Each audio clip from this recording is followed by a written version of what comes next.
ये श्रीकांत ही छलावा है। ये क्या बकवास कर रहे हो तुम? होश में तो हो? माना कि तुम्हारी बुआ ने बहुत सारी भूतों की किताबें लिखी है, उसका मतलब ये तो नहीं कि तुम कुछ भी बोलोगे और हम सुनते रहेंगे।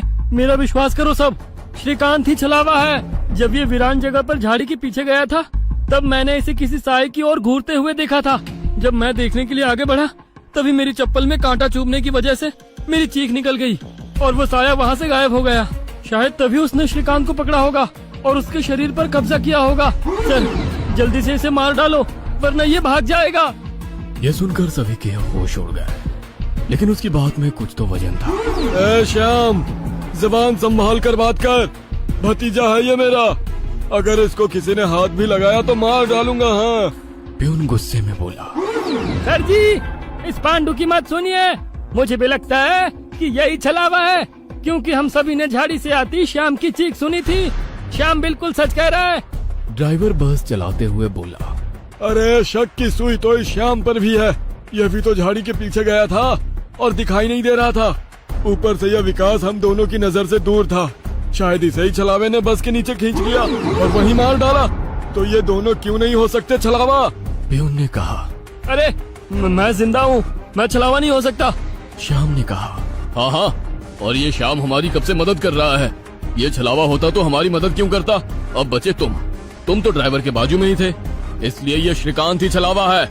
विकास सर जोर से बोले। अरे सर, इस पे उनको छोड़ो, आप सीट के नीचे से रॉड निकालो और उस छलावे का सर फोड़कर मार डालो। ड्राइवर बस चलाते हुए बोला।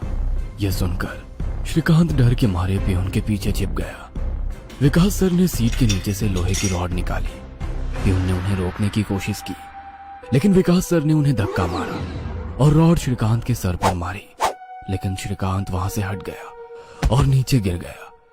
वो रॉड से दूसरा हमला करते कि तभी प्यून ने पीछे से रॉड पकड़ी और विकास सर के हाथों से रॉड खींचकर उन्हें खिड़की पर धकेल दिया और उनके सर में रॉड दे मारा। विकास सर हाथों से सिर पकड़कर वहीं तड़पते रह गए। उनके सर से खून निकल रहा था और कुछ ही देर में उन्होंने अपना दम तोड़ दिया। ये देख श्याम चिल्लाया। विजय मामा, जल्दी से पीछे आइए, इन दोनों ने विकास सर को मार डाला। यह सुनकर ड्राइवर ने बस बीच जंगल में रोक दी और वो पीछे भागते हुए आया। उसने प्यून के हाथों से रॉड छीना और उसे धक्का दे दिया। तुम नहीं सुनोगे, इसलिए पहले मुझे तुम्हें ही मारना होगा। ड्राइवर गुस्से में प्यून से बोला और वो प्यून के सर पर रॉड से हमला करता कि इससे पहले ही प्यून ने कांच का नुकीला टुकड़ा तोड़कर ड्राइवर के पेट में घोंप दिया। ड्राइवर जोर से चिल्लाया और नीचे गिर गया कि तभी बस के बाहर से भीड़ की आवाज सुनाई देने लगी। रास्ते के बीचों बीच बस लगाई है इन्होंने, कोई तेजी से चलती गाड़ी इस बस से टकराई तो क्या होगा? बाहर निकालो इन लोगों को और सजा दो इन्हें, सजा दो। बस के बाहर से आवाज आई और बस पे पथराव होने लगा। प्यून आगे की तरफ भागते हुए गया तो देखा कि 5-6 लोग बस पर पथराव कर रहे हैं। लोग गुस्से से चिल्लाने लगे। बाहर निकलो बुज़दिलों, अंदर क्यों छुप कर बैठे हो? अरे क्या हुआ भाइयों, आप ऐसा क्यों कह रहे हो? प्यून चीख चीख कर उनसे पूछ रहा था, लेकिन कोई भी उसकी तरफ ध्यान नहीं दे रहा था।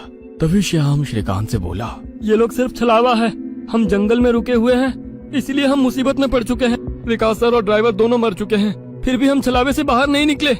इसका मतलब छलावा अभी भी हमारे बीच में है और वो छलावा तुम्हारा मामा है।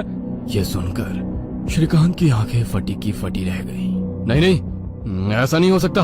अरे ऐसा ही है श्रीकांत, तुमने देखा कि किस तरह से तुम्हारे मामा ने विकास सर और ड्राइवर की जान ली। वो उन्हें सिर्फ घायल भी तो कर सकता था, लेकिन नहीं, उसने उनकी जान ली। अब तो अपने मामा प्रेम से बाहर आओ श्रीकांत और देखो उस आदमी को, वो तुम्हारा मामा नहीं छलावा है।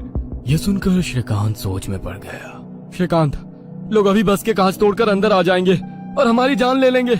इससे पहले हमें यहाँ से निकलना होगा। मैं बस को यहाँ से निकालता हूँ और तुम इस छलावे को पीछे बुलाकर इस कांच के टुकड़े से घोंप दो। छलावा मर जाएगा और हमारी जान बच जाएगी। श्याम बोला और ड्राइविंग सीट की तरफ निकल पड़ा। लेकिन तुम्हें ड्राइविंग आती है क्या? अरे मेरे मामा की ट्रैवल एजेंसी है, इसलिए मैं बस पहले ही चलाना जानता हूँ, उसने कहा और ड्राइविंग सीट पर जा बैठा। उसने बस चालू की और बस चलाने लगा। प्यून पीछे श्रीकांत के पास जा पहुंचा। श्याम बहुत ही मन लगाकर बस को भगा रहा था कि तभी उसे प्यून की चीख सुनाई दी। उसने मिरर में देखा तो प्यून गले में हाथ लगा के नीचे गिर गया। श्रीकांत के हाथ में खून से सना कांच का टुकड़ा था। उसने अपने ही मामा को गला काट कर मार डाला था। श्रीकांत श्याम के पास आया। श्याम ने बस रोक दी। मैंने छलावे को मार डाला।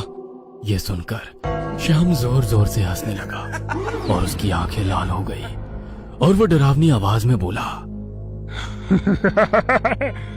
लेकिन छलावा तो मैं हूँ। यह सुनकर श्रीकांत के तो होश उड़ गए। अरे चौंक क्यों रहे हो? मैं ही छलावा हूँ।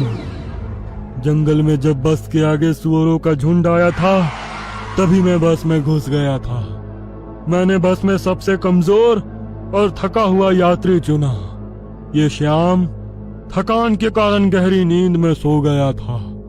मैंने इसे जगाया और मेरा असली रूप दिखाया। मेरा डरावना रूप देखकर ये उसी वक्त सीने पर हाथ लगाते हुए मर गया। मैंने तुरंत इसके शरीर पर कब्जा कर लिया। तभी मैंने जाना कि पिछली सीट पर बैठा एक लड़का, मतलब कि तू, आधी नींद में था और टॉयलेट जाने के विचार में था और मैंने अपना खेल शुरू कर दिया।